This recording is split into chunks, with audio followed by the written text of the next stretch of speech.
What are you doing here? This is the small council. Yes, well, I do believe the Hand of the King is welcome at all small council meetings.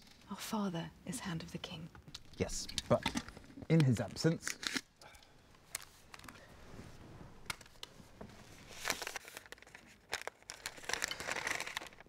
Your father has named Lord Tyrion to serve as hand in his stead while he fights. Out! All of you out! Let's roll camera.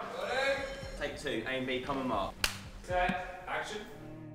I would like to know how you tricked father into this. Tyrion marches directly into the small council chamber where he previously had no place and announces that he's going to be, for all intents and purposes, the acting ruler of King's Landing by his father's decree.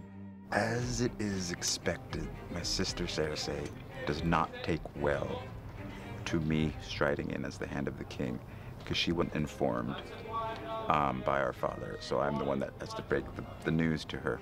When Tyrion comes back to King's Landing as Hand of the King, appointed by Tywin, she is not happy about that situation. Joffrey is king. Joffrey is king. You are here to advise him. I'm only here to advise him.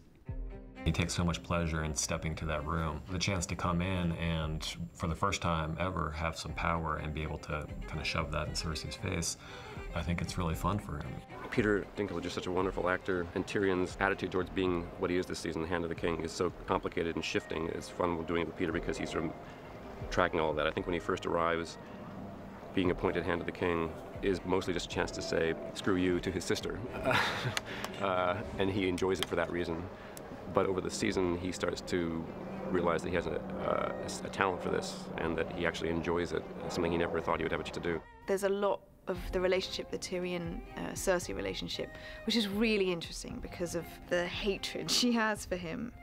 And yet I believe there is a huge admiration. Lena Headey, who plays Cersei, and I have a lot of fun scenes together this season because she's similar to Tyrion in many ways. Comes from the sort of same proud Lannister tradition.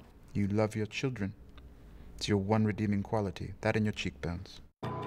That's one of my favorite moments, just because they played it so amazingly well, and she just was it was so convincing in her dismay at seeing this person who's been the bane of her existence from the time she was a little girl come in and tell her that she has completely wrecked everything. And that's, the great thing about this show is we're talking about kingdoms and war, but really it all comes down to how this guy feels about his father and how he competes with his sister. The small families is what drives it.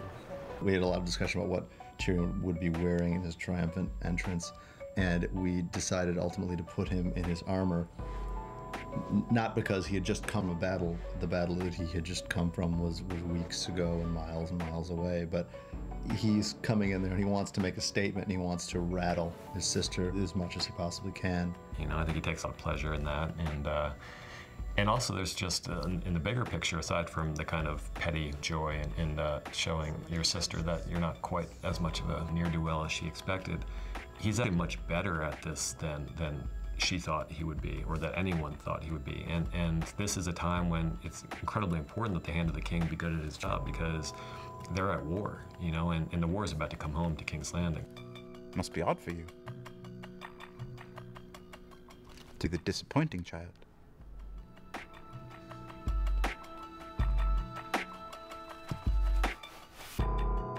Cut, right? Okay, cut.